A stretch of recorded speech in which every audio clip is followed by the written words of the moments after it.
Hello students, कैसे हैं आप? हाँ, बिल्कुल ठीक। Very good, energetic. Dear students, इसके प्रीवियस क्लास में हम लोगों ने काइनेटिक एनर्जी का डिस्कशन किया था और हमने ये डिस्कस किया था कि किसी भी बॉडी के अंदर उसकी मोशन की वजह से जो एनर्जी होती है या जो वर्क कैपेसिटी होती है उसे हम काइनेटिक एनर्जी कहते हैं।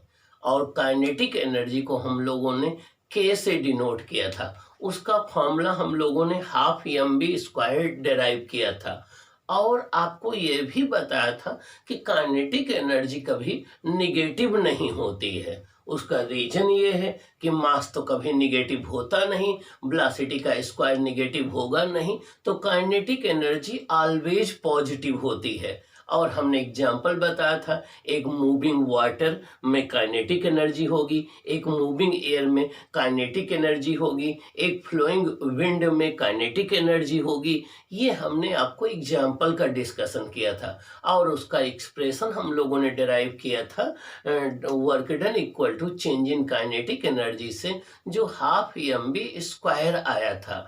और आपको ये भी बताया था कि अगर किसी बॉडी का मास डबल कर दोगे तो काइनेटिक एनर्जी डबल हो जाएगी, मास हाफ कर दोगे तो काइनेटिक एनर्जी हाफ हो जाएगी, अगर वेलोसिटी को स्क्वायर कर दोगे तो काइनेटिक एनर्जी 4 टाइम्स हो जाएगी। तो ये हमने डिस्कशन किया था। आज का डिस्कशन हमारा पोटेंशियल एनर्जी का है बच्चों। किसका है? पोटेंशियल एनर्जी का। अब नाम से ही क्लियर है, पोटेंशियल एनर्जी। पोटेंशियल मतलब पोजीशन, एनर्जी मीन्स एनर्जी। किसी बॉडी की स्पेशल पोजीशन या उसकी अरेंजमेंट या कॉन्फ़िगरेशन या शेप की वजह से उसके अंदर जितनी एनर्जी स्टोर्ड होती है वो उसकी पोटेंशियल एनर्जी कहलाती है। आइए हम एग्जांपल के थ्रू बात करते हैं। मान लीजिए आप एक स्टोन है, वो जमीन पर रखा हुआ है ग्राउंड पर, वहां से उठा करके उसको आपने एक टेबल पर रख दिया। जब आपने उसको उठा के टेबल पर रखा तो ऐसा करने में आपको वर्क डन किया गया होगा। किस फोर्स के अगेंस्ट? जो फोर्स ऑफ ग्रेविटी है, अर्थ जो उसको अपनी तरफ खींच रही है। तो जो आपने वर्क डन किया उस स्टोन को उठा करके टेबल पर रखने में, वो उसके अंदर एनर्जी के रूप में स्टोर्ड हो गया है। क्या? mgh के फॉर्म में। और जब वो स्टोन वहां से गिरेगा तो उतना ही वर्क डन करेगा जितनी एनर्जी उसके अंदर स्टोर्ड है। तो उसके अंदर जो एनर्जी स्टोर्ड होगी वो उसकी ग्रेविटेशनल पोटेंशियल एनर्जी या पोटेंशियल एनर्जी होगी। आपने कोई स्प्रिंग ले लिया, उस स्प्रिंग को कंप्रेस कर दिया, तो जब कंप्रेस कर दिया तो आपने वर्क डन किया होगा। जितना वर्क डन आपने किया वो स्प्रिंग की एनर्जी के रूप में स्टोर्ड हो जाएगा, वो उसकी पोटेंशियल एनर्जी होगी। तो जब आप स्प्रिंग को छोड़ दोगे तो वो उतना ही वर्क डन करेगी अपनी नॉर्मल पोजीशन में आने के लिए। आप एक एरो और बो लीजिए, जब एरो को बो पर रख करके हम स्ट्रेस्ड करते हैं तो हम वर्क डन करते हैं। जितना वर्क डन करते हैं वो उसकी इलास्टिक पोटेंशियल एनर्जी के रूप में स्टोर हो जाता है। अगर हम उसको छोड़ देंगे तो वो एरो आगे चली जाएगी, उतना ही वर्क डन वो करेगी। ठीक ना? तो मीन्स ये कई, अगर दो चार्जेज हैं एक दूसरे से बहुत दूर हैं, उनको एक दूसरे के पास ला के रखो तो वर्क डन करना पड़ेगा और वो उनकी पोटेंशियल एनर्जी कहलाएगी।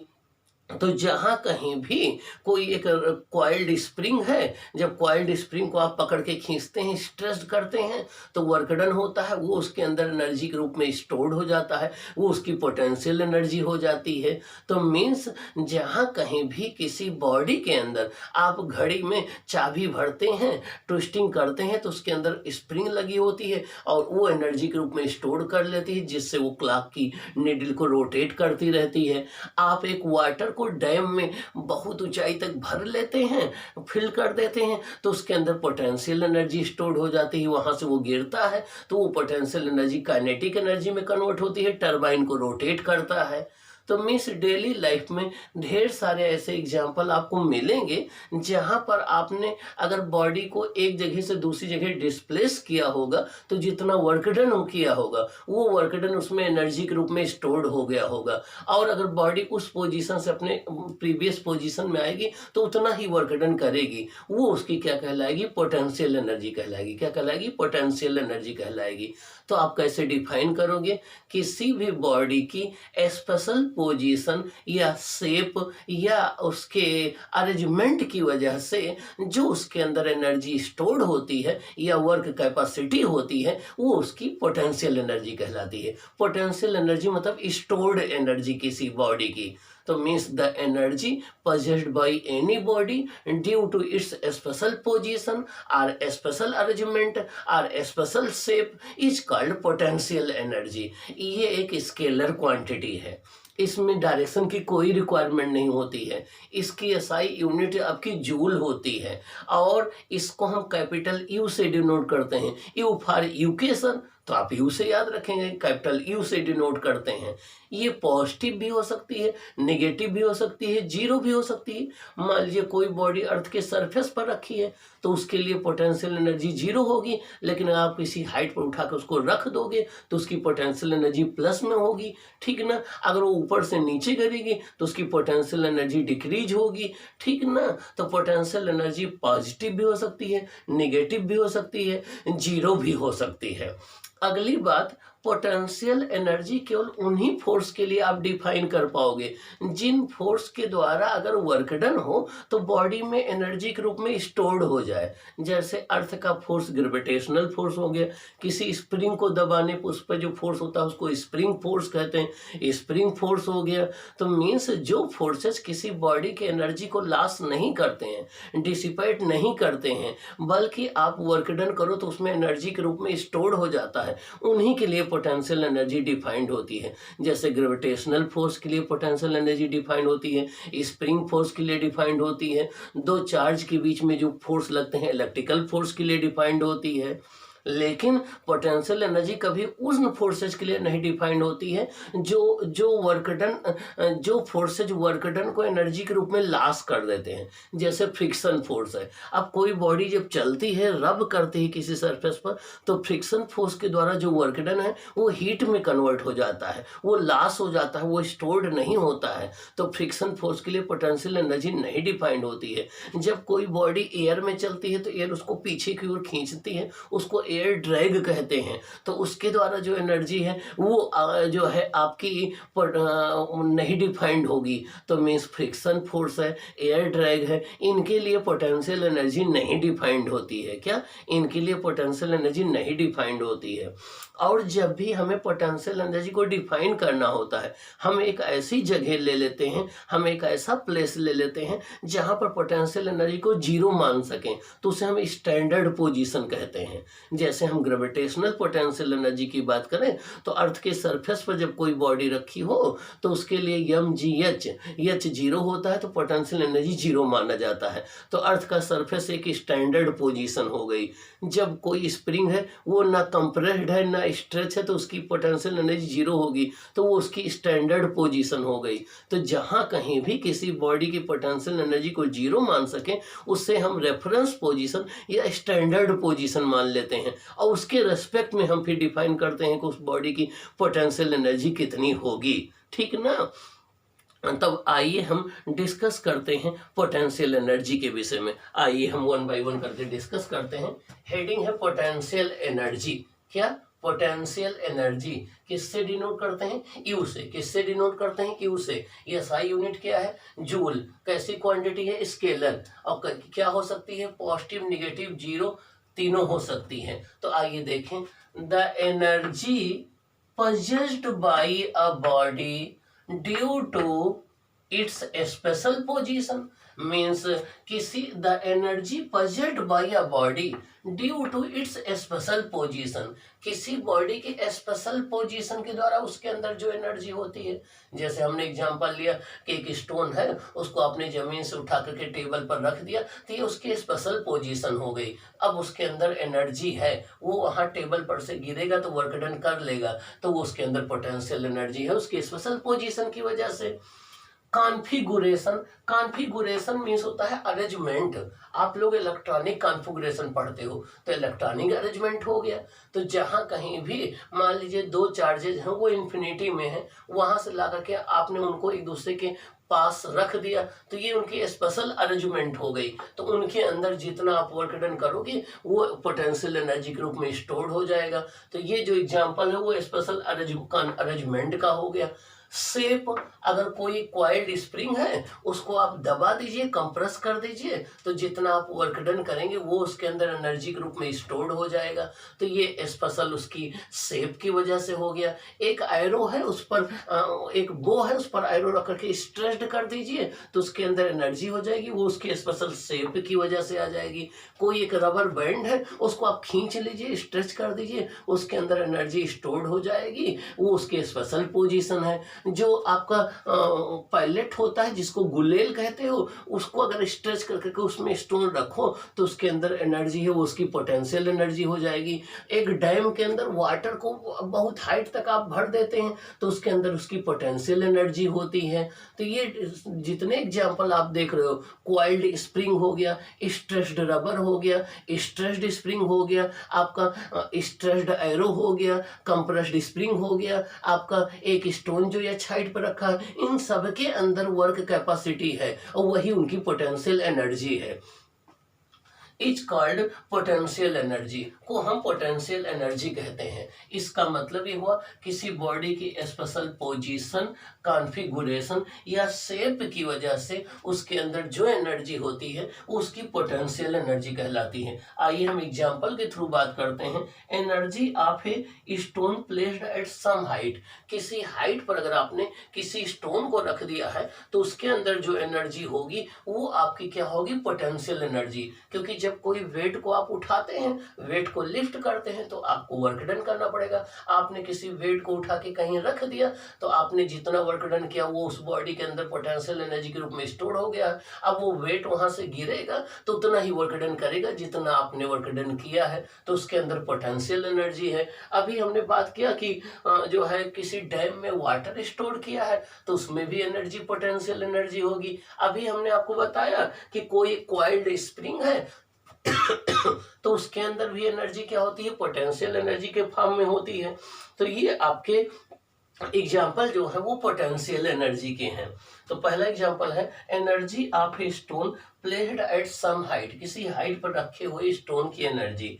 Energy of two charges placed at some distance, कुछ डिस्टेंस पर दो चार्जेस को लाके रख दिया जाए तो उनकी एनर्जी पोटेंशियल एनर्जी होगी। एनर्जी ऑफ ए कंप्रेस्ड और स्ट्रेस्ड स्प्रिंग, किसी स्प्रिंग को स्ट्रेस्ड कर दें या कंप्रेस्ड कर दें तो उसकी एनर्जी जो है वो पोटेंशियल एनर्जी होगी। किसी रबर बैंड को स्ट्रेस कर दें या कंप्रेस कर दें उसके अंदर एनर्जी पोटेंशियल एनर्जी होगी। एनर्जी ऑफ ए स्ट्रेस्ड बो, एक स्ट्रेस्ड बो की जो एनर्जी होगी वो पोटेंशियल एनर्जी होगी। तो ये सारे एग्जांपल आपके किसके हैं, पोटेंशियल एनर्जी के हैं। अब क्वेश्चन ये उठता है कि पोटेंशियल एनर्जी का हम मेजरमेंट कैसे करें, how we measure the potential energy. तो पोटेंशियल एनर्जी का मेजरमेंट करने के लिए सबसे पहले हम क्या करते हैं, एक स्टैंडर्ड पोजीशन चूज कर लेते हैं या एक रेफरेंस पोजीशन चूज कर लेते हैं जहां पर हम पोटेंशियल एनर्जी को जीरो मान सकें। और फिर ये देखते हैं कि वो बॉडी जहां पर है, जिस स्पेशल पोजीशन में है, वहां से वो उस स्टैंडर्ड पोजीशन तक आने में कितना वर्क डन करेगी, वही उसकी पोटेंशियल एनर्जी का मेजरमेंट हो जाएगा। चलो हम एग्जांपल के थ्रू बताते हैं। मान लीजिए अर्थ के सरफेस को आपने पोटेंशियल जीरो स्टैंडर्ड पोजीशन मान लिया, अर्थ के सरफेस को स्टैंडर्ड पोजीशन मान लिया। एक स्टोन वहां अर्थ के सरफेस पर रखा है, अभी उसकी पोटेंशियल एनर्जी जीरो है। अब आपने उसको उठा के एक टेबल पर रख दिया तो वो टेबल उसकी स्पेशल पोजीशन हो गई। अब आपने जितना उठा करके रखने में वर्क डन किया वो उसके अंदर स्टोर्ड है। अब वहां से वो फिर अर्थ पर जब गिरेगा, फॉल करेगा, तो जितना वर्क डन करेगा वो उसकी पोटेंशियल एनर्जी का मेजरमेंट होगा।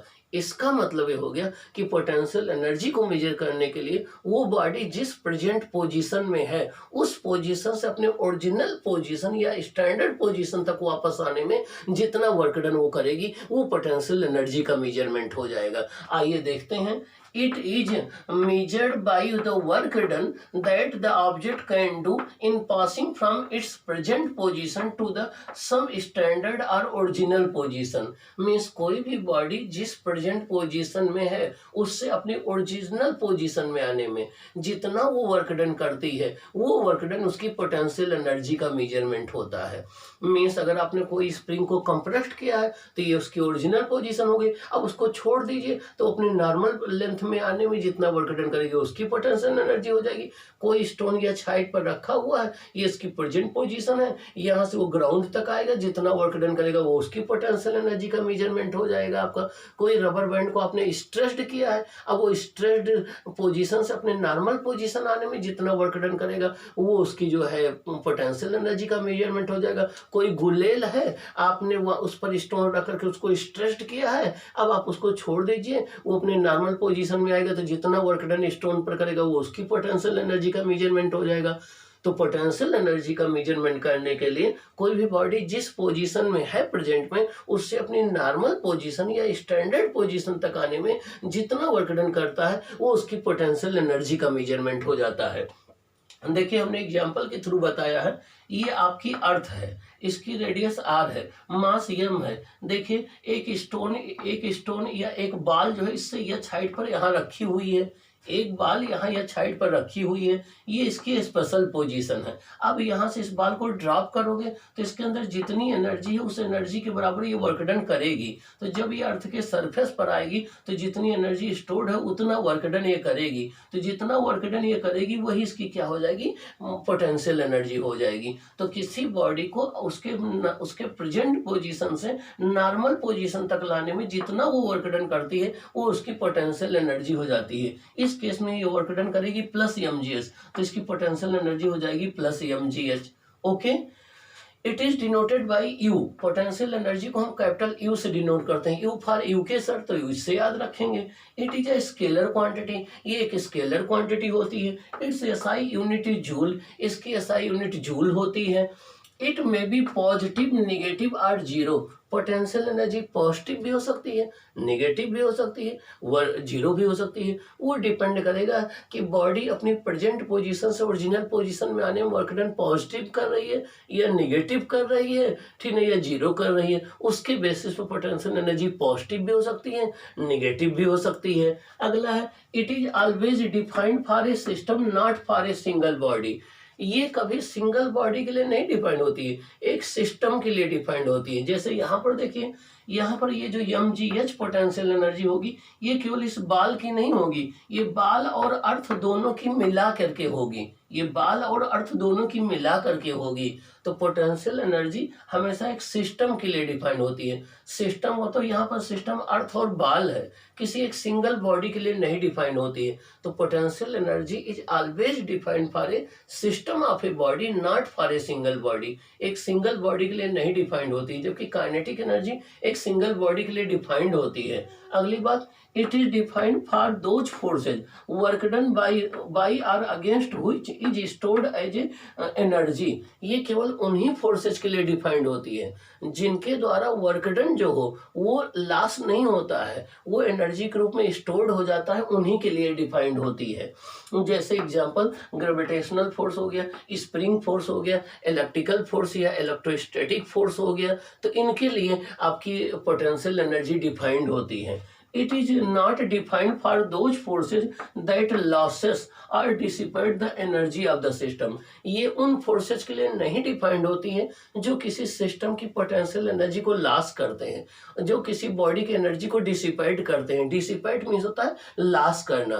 तो जो फोर्सेस किसी बॉडी की एनर्जी को लॉस करते हैं उनके लिए पोटेंशियल एनर्जी नहीं डिफाइंड होती है। एग्जाम्पल में फ्रिक्शन फोर्स के लिए पोटेंशियल एनर्जी नहीं डिफाइंड है। एयर ड्रैग क्या होता है, जब कोई बॉडी एयर में चलती है तो एयर उसको पीछे की तरफ पुश करती है, खींचती है, उसके उस फोर्स को हम एयर ड्रैग कहते हैं। इसके लिए भी कोई पोटेंशियल एनर्जी नहीं डिफाइंड है। ओके, तो अब हम देखें कि पोटेंशियल एनर्जी होती कितने टाइप की है। ये 3 टाइप की होती है। एक को हम बोलते हैं ग्रेविटेशनल पोटेंशियल एनर्जी, एक को हम बोलते हैं इलास्टिक पोटेंशियल एनर्जी, एक को बोलते हैं इलेक्ट्रिकल पोटेंशियल एनर्जी। तो पोटेंशियल एनर्जी 3 टाइप की होती है, gravitational potential energy, elastic potential energy, electrical potential energy. जब किसी बॉडी को अर्थ के सरफेस से ऊपर आप लिफ्ट करते हो या ऊपर से नीचे लाते हो तो जितना वर्क डन होता है वो आप against gravity, force of gravity करते हैं और वो बॉडी के अंदर स्टोर्ड हो जाता है, वो उसकी ग्रेविटेशनल पोटेंशियल एनर्जी कहलाती है। इसका फॉर्मूला mgh होता है। लेकिन जब आप किसी स्प्रिंग को कंप्रेस करते हो या स्ट्रेच करते हो तो उसके अंदर जितनी एनर्जी स्टोर्ड होती है वो उसकी इलास्टिक पोटेंशियल एनर्जी कहलाती है।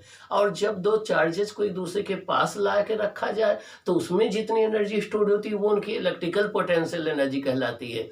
तो दो चार्जेस के बीच की जो एनर्जी है वो इलेक्ट्रिकल पोटेंशियल एनर्जी है, दो मासेज के बीच में जो एनर्जी है वो उनकी ग्रेविटेशनल पोटेंशियल एनर्जी है। किसी स्प्रिंग को स्ट्रेच्ड या कंप्रेस्ड करने पर उसमें जो एनर्जी स्टोर्ड है वो उसकी पोटेंशियल एनर्जी है। तो means potential energy mainly 3 type की होती है, gravitational potential energy, elastic potential energy और आपकी अगली क्या होगी इलेक्ट्रिकल पोटेंशियल एनर्जी। यहाँ लेकिन हम मेनली डिस्कस करेंगे ग्रेविटेशनल पोटेंशियल एनर्जी, जिसको आप U = mgh कहते हो और उसी का फार्मूला भी हम लोग डिराइव करेंगे। तो हम ग्रेविटेशनल पोटेंशियल एनर्जी का फार्मूला डिराइव करेंगे U = mgh। ये देखेंगे वो किन बातों पर डिपेंड करती है, हम देखेंगे उसमें चेंज कैसे आता है, ये हम लोग डिस्कस करेंगे। तो अब हम डिस्कस करेंगे कि expression for the gravitational potential energy, gravitational potential energy का एक्सप्रेशन क्या होता है। अब हम ये डिस्कस करेंगे, क्या डिस्कस करेंगे, expression for the gravitational potential